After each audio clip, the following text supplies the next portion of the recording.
You know, God has incredible promises for each one of us as we get to know Him and as we journey with Him. There's estimates of the exact number of promises in the Bible that run into the thousands, which is pretty awesome, eh? Like, God promises to be with us. He promises to take care of us. He promises to provide for us. He promises to heal, to work everything for good. He promises that He will never leave us alone. He promises that we will be the head and not the tail. He promises that no weapon formed against us will prosper. He promises to give us wisdom when we don't know what to do. He promises to meet all of our needs according to His riches and glory. He promises to restore to us years that the locusts have eaten away. He promises to keep us in perfect peace as we trust in Him. He promises that as we seek Him, we will lack no good thing. That's just a sample, right? The promises of God are rich and beautiful and powerful. And God, in His faithfulness and in the promises that He provides, He enables us to face the future with a hope that's so much more than just wishful thinking or optimism. Faith in God enables us to face the future with a hope that is far more robust than anything else that this world can actually offer. But at a practical level, for all of us, there's a very real difficulty in holding on to the promises of God on the one hand, and then looking often at what our current reality is and really feeling that sense of a disconnect, of how much distance there is between what God has said He wants to lead us into and what we kind of look at as our present reality. And sometimes that gap in our mind between what we see right now and what we believe God is calling us into can be a very, very challenging thing for us to navigate. When there's a disconnect between the picture of the future that we're believing for based on God's promises, and when we're facing difficulties, we can easily just go, well, what is that? What am I meant to do as a response to that? Does my current reality and all I face, does it mean that the promises of God don't apply to me? Does it mean that I've somehow got it wrong? Like, we grapple with this kind of stuff at a very real personal level. How do we face the facts yet be firm in faith? Again, I'm trying to really grow in my coming up with titles for sermons. And if you're wanting to write down a title for this message today, it's this. It's being firm in faith as we face the facts. There's some good alliteration going on there. Not every point in my message today starts with the letter F also. Sorry that would have brought joy to my soul, but not today. But again, I love these words from Romans chapter 4. It says, against all hope, Abraham in hope believed, and so became the father of many nations. Just as it had been said to him, so shall your offspring be. Without weakening in his faith, he faced the fact that his body was as good as dead, since he was about 100 years old, and that Sarah's womb was also dead. Yet he did not waver through unbelief regarding the promise of God, but was strengthened in his faith and gave glory to God, being fully persuaded that God had power to do what He had promised. Those are beautiful words, powerful words, but challenging words as well. Against all hope, it says, Abraham in hope believed. That suggests to me that there are at least two different types of hope that we can define. There's a hope that's based on what we perceive to be possible, what the facts or the circumstances would suggest is possible, what other people might think or say is possible. And then there's the hope of God. See, the God of hope wants to fill us with a hope that is not just based on what we see in the natural in front of us, but it's based on what He says and who He is. So, against all hope, when naturally speaking, When in terms of the circumstances and the realities, when it looked like there was no hope for Abraham and Sarah, God came and spoke a word of hope. I love that. I love it. But it presents a challenge for us as well. God is the God of hope who wants to enable us to be a people of hope. But to walk in that hope that God provides inevitably involves a tension between, again, what the facts are saying and what God is saying. And we often can feel kind of caught in the middle there. And at one moment I'm pulled back to believing that God can do all things, but then I walk out of church and I'm faced with the realities again. I go, oh, no, that's right. Maybe I just have to settle up for this. Maybe this is all there's ever going to be. Maybe things are never going to get better. And I think we can fluctuate between those kind of different extremes. All of us, I think, do at time to time. But I think God's heart is to help us be a people who navigate that very real tension and are a people who are strong in hope, firm in faith, even as we face the facts. See, facing the facts as we navigate the realities and the difficulties of life certainly has the potential to weaken our faith and cause us to waver regarding the promises of God. It totally can. I think we've got to call that what it is and recognize that. Like, we're not just going for some weird hyper-faithy thing where I'm like, no, just by default, anything that happens in life, everything's going to be good. God's working it all out. It's never going to be any problems or difficulties. No, we need to recognize that we are all human. And when we're faced with different situations, we can end up wavering based on what we see and the tension between what we see and what God is saying. To have faith in God does not require us to ignore the facts. It's possible to have faith in God while we face the facts, while we face the difficulties, while we face the uncertainties. God wants to strengthen us in our faith and enable us to live in a place of being, like Abraham, fully persuaded that God has the power to do the wonderful things that He promises for our lives. So how do we do that? I want to spend a few moments this morning just exploring this in a very practical way. How do we face the facts of life in our current reality and yet be firm in faith about what God promises for our future? How do we do that? And I just want to read one more story from the New Testament as kind of a reference point in exploring this question a bit more. This is from John chapter 6, verses 5 to 14. And it says, Jesus looked up and he saw a great crowd coming toward him. And he said, I'm challenged by this story because Philip's in it. He said to Philip, where shall we buy bread for these people to eat? He asked this only to test him, for he already had in mind what he was going to do. Philip answered him, it would take more than half a year's wages to buy enough bread for each one to have a bite.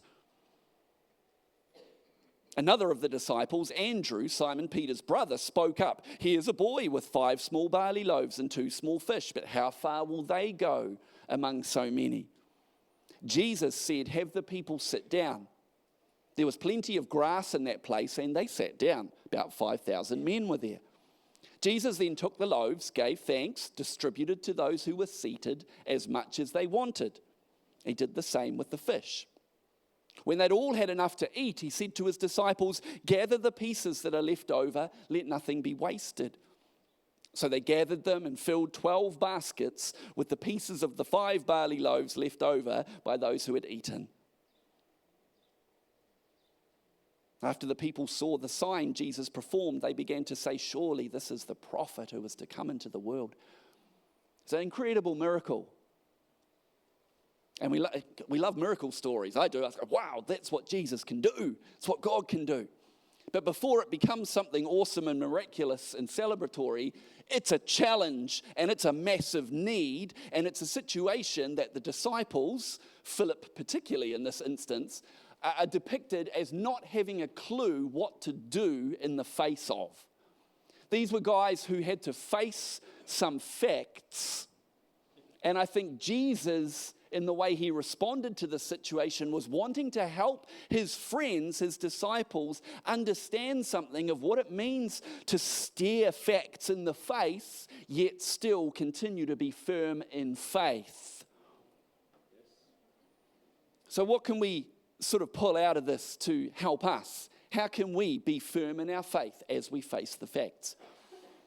I think it's important to recognize there's a need to feed our faith. Feed our faith. Because as we face the realities of life, we are constantly being stared in the face by evidence that suggests things. Evidence that suggests things, not just about us, but about God and about what He is able to do. It's often been said that the facts and the realities of life yell at us, but God whispers by His Spirit.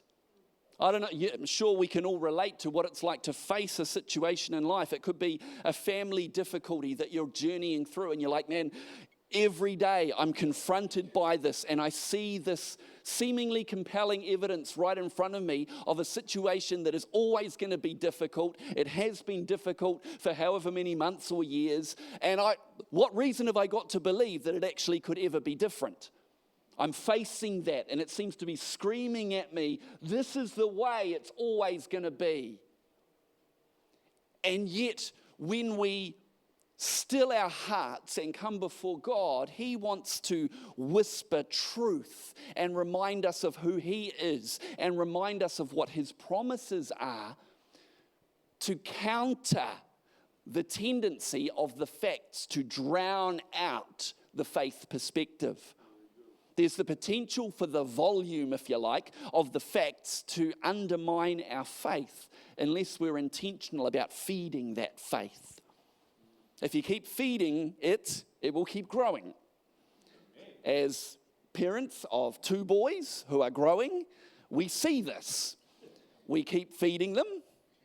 Sometimes they eat what we dish up to them, but they keep growing. They really do. And you know, when it comes to our faith, there's such importance in feeding that perspective of who God is, who I know God to be, what His promises are, what His truth is for my life, especially at the times where we're facing a whole bunch of evidence that seems to suggest the contrary. If you keep feeding it, it will keep growing. That's right. We have a responsibility to feed our faith. You know, when there was this enormous hungry mob, the facts of the situation were all that Philip was seemingly focused on, and that challenges me greatly. I kind of was thinking about this. See, Philip is confronted with the need, and it's kind of like this is his internal thought process. To feed this crowd, we'll need to buy food. To buy food, it'll cost far more money than we have. Therefore, we can't possibly help these people. That's kind of the place that Philip's in, eh? He's looking at the facts, looking at the need from a particular perspective. But I find it interesting that Jesus specifically asks the question, where shall we buy bread for these people to eat? Isn't that interesting? Jesus is so fascinating. Where shall we buy bread for these people to eat? He had no intention of buying bread. Hey, like read the story and what happened.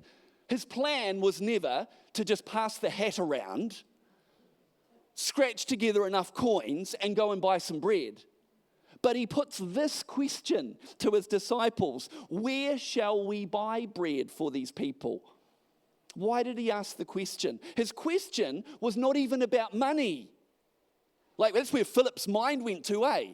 Philip's there going, oh, this is how much money we're going to need. It's like half a year's wages. Jesus didn't ask about money. He asked about where shall we buy the bread?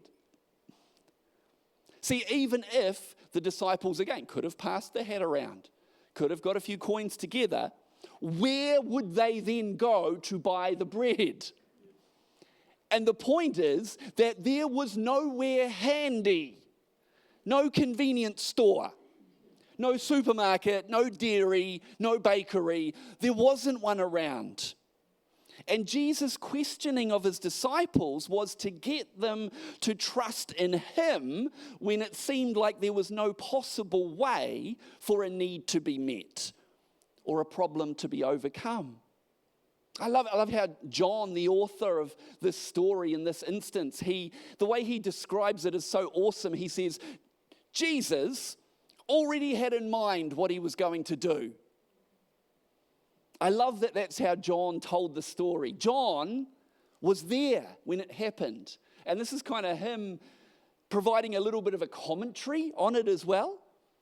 It's his reflection of how freaked out he and his mates were at this incredible need, but of how calm Jesus was in the face of that. And I think he writes this to be an encouragement for people like you and I when we face those situations that we're freaking out about. To trust that though we're pulling our hair out if we've got any left, amen. Some of us, not so much. But when we find ourselves in that situation and we see no way, Jesus wants us to know that he already has in mind what he is going to do in response to that need. He's not making it up as he goes along. He's not flying by the seat of his divine pants. He has a plan already in mind for what he's going to do. And that's great and that's encouraging. But we often don't know what that plan is. And so again, there's that tension of, Jesus, my faith says that you already have in mind what you're going to do in response to this need. But I don't know what that is. And all I can still see is that there doesn't seem to be a way forward. So we're navigating this tension, seeking to be firm in faith, even as we face the facts. Feed your faith. Read his word. Allow God to strengthen your faith each day and remind you of who he is and what his promises are for you. Often at a practical level, the question that sort of feeds doubt or causes us to waver is when we're facing a need. It's the question of like, how on earth will this ever be resolved? How will this need be provided for? How will I ever move forward past this? How will my family move forward? And we often don't have an answer to that question.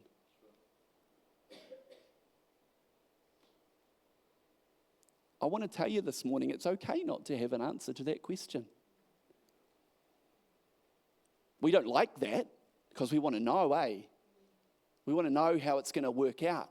But to actually sit in this place of going, yes, that annoying question is there. How? How is it going to work out? That can be an internal question. It can be a question that other people come to you with, saying, how do you think this is going to work out? What's your plan for moving forward? I don't have a plan. I don't know. To settle on that as your response, that is a faith response. It is not a doubt response. And can I give you permission this morning with whatever you're facing, whenever that question comes in your own mind or from someone else, how do you think this is going to work out? What do you think the way forward looks like? It's okay to say, I don't know. Because we don't. Like, it's better than fudging it.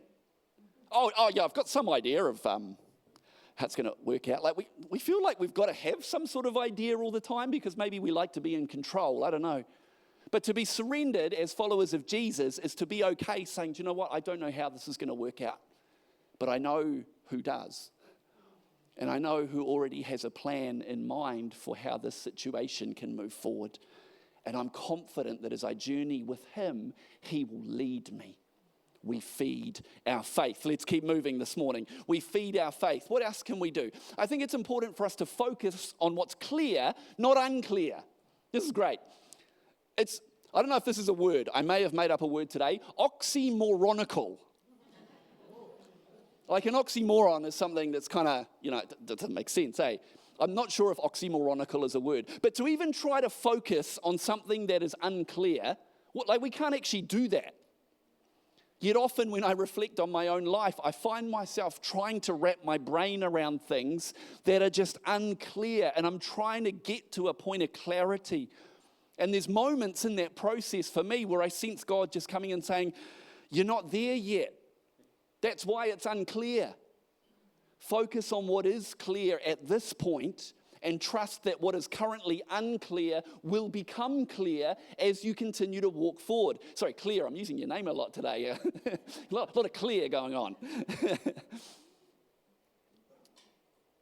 See, it's great to think about the future and the amazing promises of God. It's great to do that. But again, we don't know all the exact details of how it's going to happen or what steps the journey is going to involve.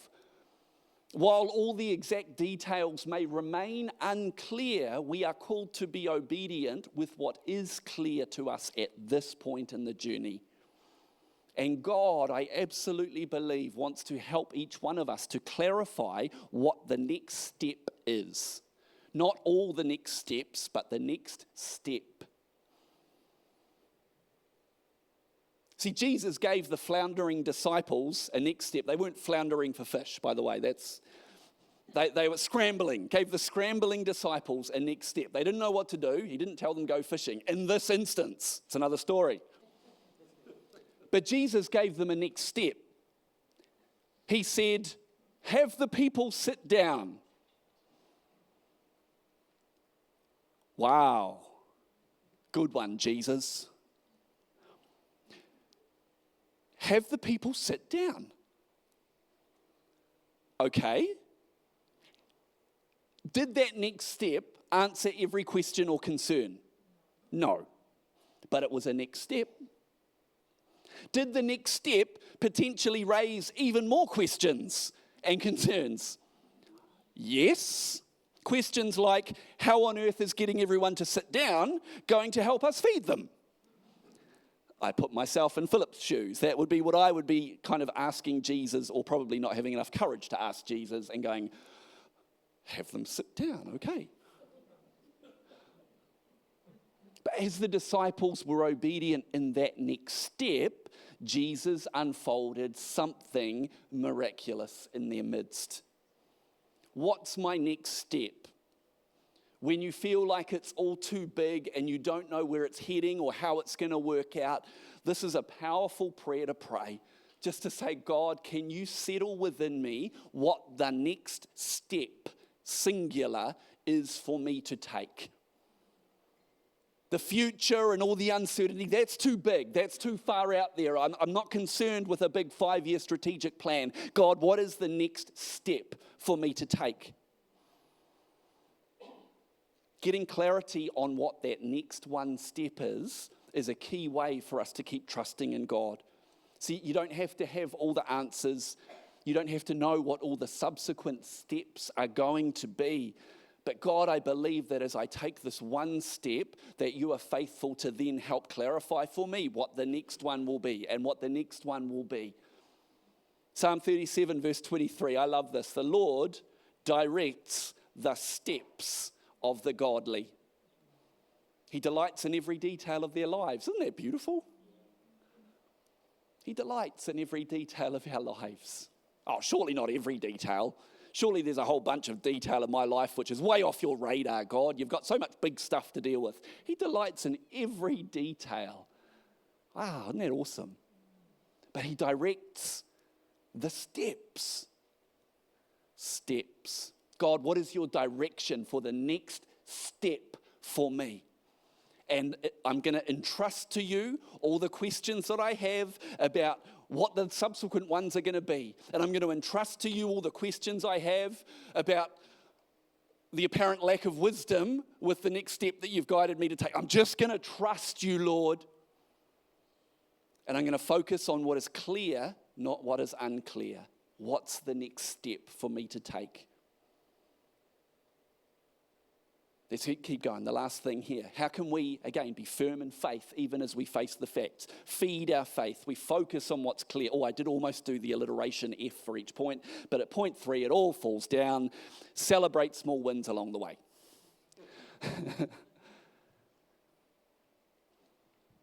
I don't know if you've ever been in a car journey, as I have from time to time, where there's a question which is brought to the attention of the chief navigator driver. Are we there yet?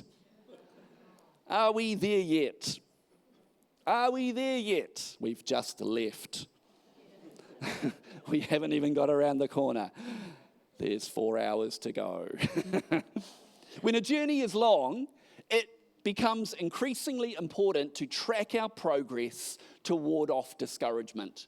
This is why that question is so prominent, right? Are we there yet? Are we there yet? The question comes, I think, from doubt that we're ever going to make it to our destination, and the fear that the driver might be taking us in the wrong direction or on the wrong route, and that we might not be making any progress whatsoever. Are we there yet? Well, clearly we're not, but the question is really like, how far away are we? How long is this journey going to go on for? Are we there yet? God, am I there yet in terms of your promises? Nope, not even close. And when, again, we sense that disconnect, that distance between the amazing picture of the future that God's promises depict and what my reality is here, that distance can leave us feeling discouraged, can't it? I'm so far away. I don't even know if I'm moving at all. Maybe I'm regressing. Maybe I'm moving backwards. God, I don't know. To somehow provide encouragement for ourselves that we are moving in the right direction, that there is a trajectory that our lives are on, is so important. And celebrating small wins can be a way that we do that.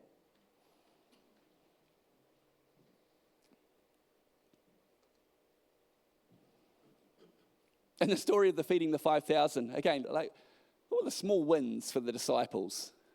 Like maybe a small win for them would have been, okay, Jesus told us to get everyone to sit down. Okay, we've done that. They're still hungry though. But hey, we've done what Jesus called us to do here.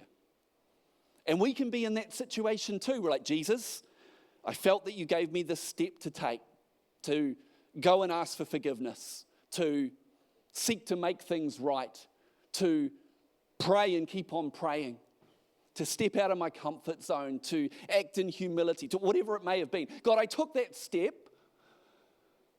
I'm still not sure if that step was from you or if I just made that up on myself. But if we go, no, God, I do believe that you led me to take that step.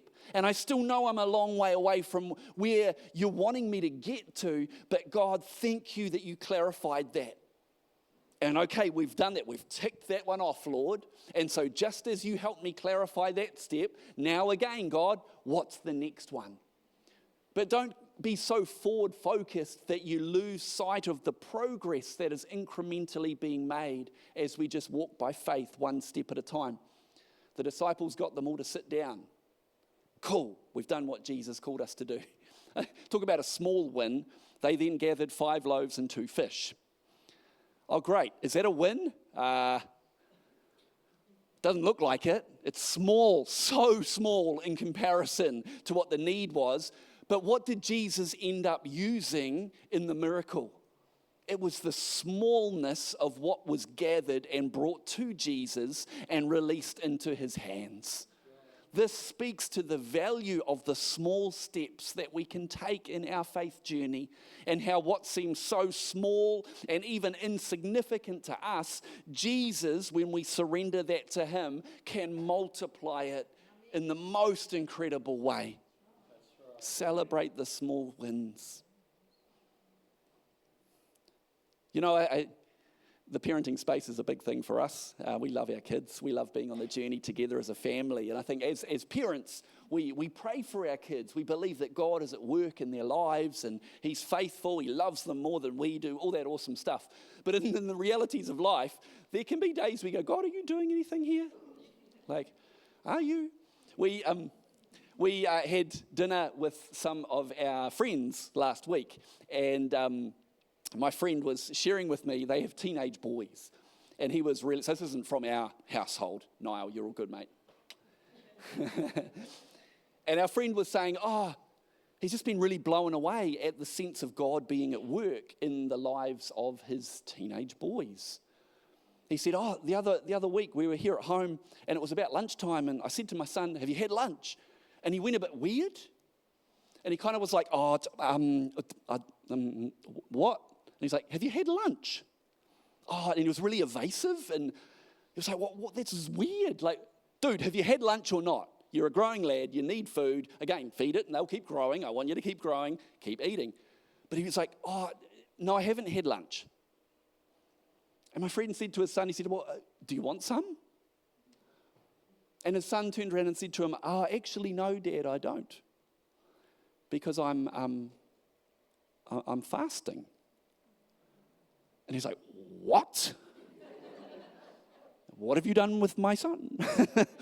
So what do you mean you're fasting? So, at our youth group a couple of weeks ago, we were talking about like praying and fasting, like foregoing a meal during the day to really intentionally just spend some time in prayer. And so my friend with his dad hat on was like, not stoked you haven't had lunch, but stoked you haven't had lunch. And it's just a moment of some tangible evidence in amongst the realities and the challenges of parenthood of going, well, God's at work in my son. How awesome is that? And there are those moments for all of us. In whatever our context is, whatever the frustrations are, whatever the difficulties are, again, there's lots of facts that we can focus on that suggest that nothing's going on, but then there are moments where we go, just maybe something's brewing here. Or maybe things are beginning to turn around.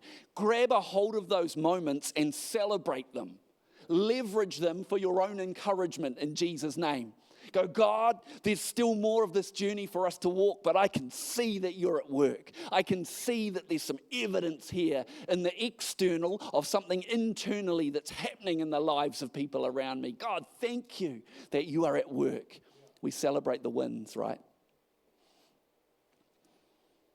Hey, just before we finish this morning, I want to just really quickly give a bit of an update for you all on what's happening with our church building project. Because again, this is a big thing. There's a concept of what the building might end up looking like. I'm no architect, disclaimer. But again, just a bit of backstory. Since about this time last year, we've had plans for developing our facilities because we've got a shonky wall and a leaky roof, and the space isn't really working well for us.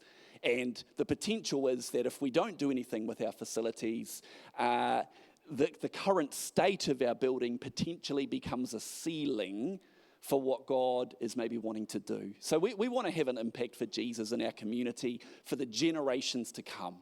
And so this has been a journey over the last couple of years of just slowly and prayerfully taking steps to move forward. So November last year, we got some plans to a point to be able to put them to council for the consent application process. Back in February this year, council got back to us and said, thank you, there are 77 requests for more information, an RFI, which is basically them looking at it and saying, you need to do these things. 77. At that point, I got discouraged because I'm not a building developer and I'm not an architect. And I got on the phone to our project manager and I said, should I be discouraged by 77 RFIs from council? And he said, no. Any kind of commercial scale project like this, anywhere between sort of 50 and 100 is pretty bog standard. And he was really like casual about it, which I'm like, cool, I trust that you know more than me. If you can be okay with this, I think I can be okay with it too. So as we've kind of journeyed through this year, what's been bubbling away in the background is that people have been dealing with council to tick off these 77 RFIs. Oh, that's glorious. We're now into single digits. We're down to 5. Which I just want to say, I have had nothing to do with that process beyond periodically calling our project manager and saying, update. He's like, oh, yep, it's whittling down. So again, there's progress, which is fantastic. But as we've been waiting for that to happen, it's been this sense of like, well, God, what does it look like? We're facing the facts of the state of our building. What does it look like for us to be firm in faith and to exercise faith to keep moving forward? So again, earlier in the year, the last couple of years, we've had our annual vision offering, which we've invited people to give towards this project. Realistically, it's going to require a smidge over $2 million probably to actually get this all done. We don't have $2 million. I don't have $2 million. The obvious question is, how are we going to feed this multitude, Jesus? How are we going to do this? It's one thing to have a plan, but how? And I don't know. But we are now at the point where we have in our savings just over $170,000, which, for a bit of context, a year ago, we had about $40,000 in our savings. So in our vision offering in March and April, people gave so incredibly generously, and I want to thank you. Our target was $15,000. We saw $28,000 given. And over and above that, we invited people to prayerfully consider setting up pledge payments to just keep drip feeding funds into our building fund and just see what God does. We're now at just over 170,000, which is not where we need to be. But we're getting closer to 10%. That's a milestone. It's a small win. It's more than a small win. It's a significant win.